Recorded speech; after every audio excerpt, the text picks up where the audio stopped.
Hi everyone, good morning. Welcome to my vlog. Linda Saga guys. For today's video guys, gagawa po ako ng magluluto po ako ng ginataang tilapia. So ito po yung mga ingredients ko. Yan. Saka yung una kong ginawa guys, pinarito ko muna yung tilapia. Pirutuhin nga muna natin yan, tapos saka pa natin sa lagyan ng gata. Yan guys, mag-isa na tayo ng ating mga lamas. Oo, diba? Una natin gawin ay ang bawang. Bawang. Golden brown.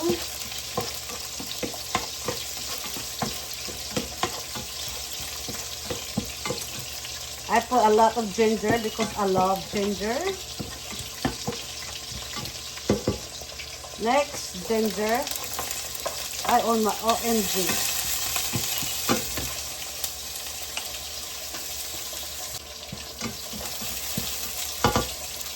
Next, onion.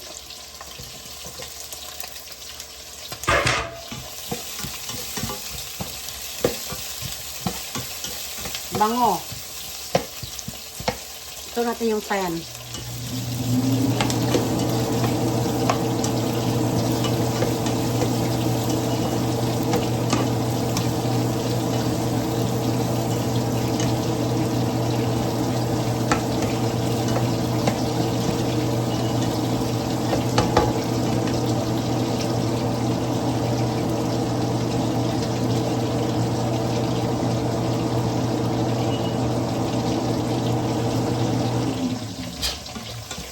Ayan, luto na po yan siya. Ilagay po natin ang kamatis. Yung kamatis guys, galing po yan sa garden ko last year. Ilagay ko lang yan sa freezer. Oo, freezer. Sa mga sili, freezer po yan. Galing po yan sa garden last year. Sili po, nilagay ko po yung sili. O, diba? Parang ano to siya. Este Bicol Express. Bicol Express po siya, pero tilapia po. Yes. Now, lagay po natin yung ating tilapia. Oh, no. Naiyit pala guys. Lagay natin ang patis. Lagyan natin ang patis.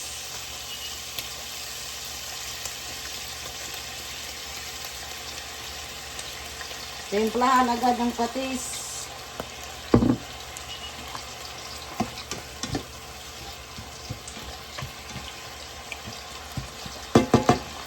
Next, lagyan natin yung isda.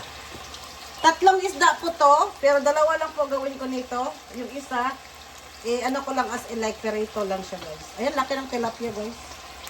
Yan, ganyan po natin yan guys.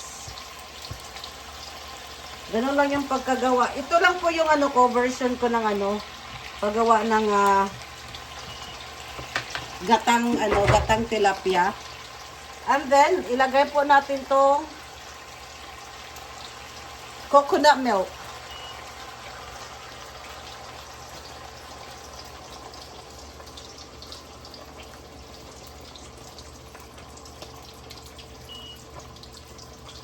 Hayaan natin siyang kumulo. Bago natin lagyan ng mga paminta. Yan ba yan? Yes. Look, kare! Oh my God, look so good. Wala po akong wala akong gulay. Sayang. I don't have I don't have any vegetables. So, ganito lang siya guys. Walang vegetable guys. Pero parang masarap yata to. Sa tingin ko ba? Sa tingin ko guys, para maanghang. Para siyang masarap. Let's add black pepper.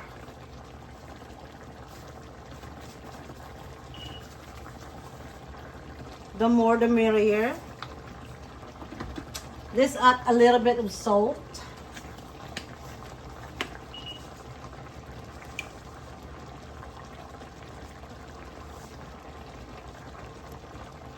Maybe more. Ano yan, baka aalat na siya. Kasi may patis pa yan eh. OMG. Ang sarap tingnan. Atin balakta rin. Balakta rin. Balakta rin natin. Just flip it up. Flip it. Uy, mag-flip ka. Huwag kang masira. Ayan. Flip to the moon. Flip to the moon. And then, luto na kasi yung isda natin. Hintay lang natin yung gata. And then, lagyan natin nga nito. Decoration. Ito yung isang isda. Ito po yung isang tilapia, guys. Ayan natin mga ganyan lang yan. And then, tikman natin. Siyempre. Siyempre, tikman natin luto. Look at it. It's so looking good. Very good looking. Very good looking.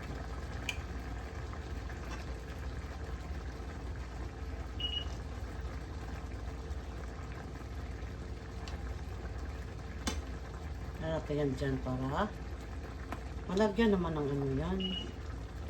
Malagyan naman ng gata yung mga Oh, diba? Cute. Parang maanghang, guys. Parang ko na sa kaanghang nito.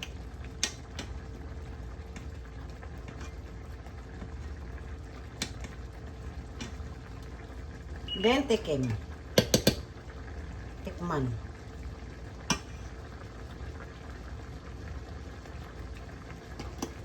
Hala ka, maalat. Nalaptan ko siya, guys. Okay lang yan.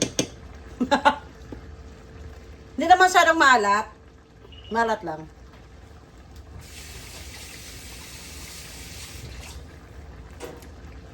Naalatan ko yata. Hindi, okay lang. Okay lang yan. Uy, kasarap ba nito? OMG, ngayon lang. Ngayon ko lang to ginawa ever. Sarap pala. Ibahin naman natin yung luto ng tilapia. Diba? Hindi lang palagi perito, paksiw. Ganito natin. Lagyan natin ng gata. Oh my God, ang sarap pala nito.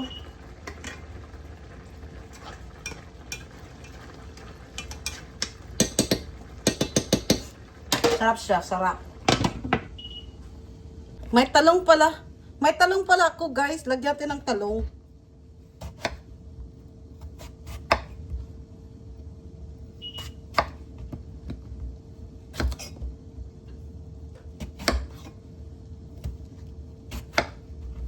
Pahaba na yung hiwa nito, guys. Pahaba.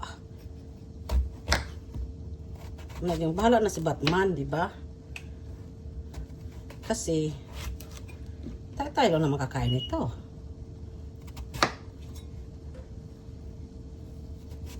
Hindi ako nagbibiro. Masarap pala siya. Then, lagay natin yung talong. Ay, ginawa ko kasarap tingnan. Ang sarap tingnan, OMG. Luto na yan, guys. Baka wala na yung sabaw. So, lagay natin yung gata. Ay, gata. Yung talong.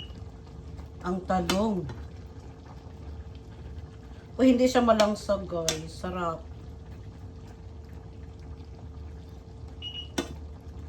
Tsaka na sa gilid-gilid. O, diba?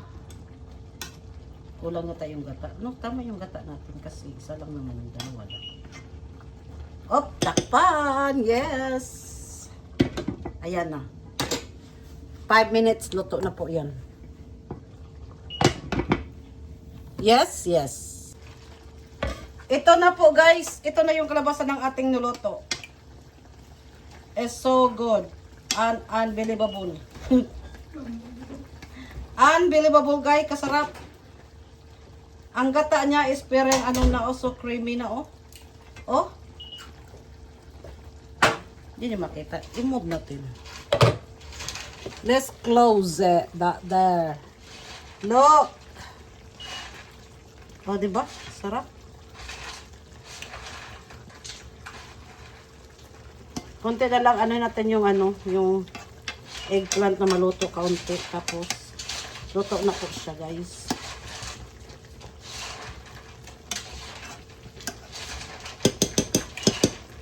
As in.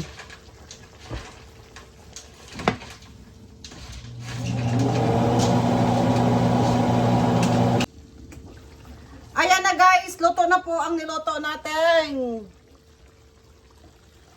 Tilapia. Sarap oh, grabe te, sarap. Bye everyone, God bless.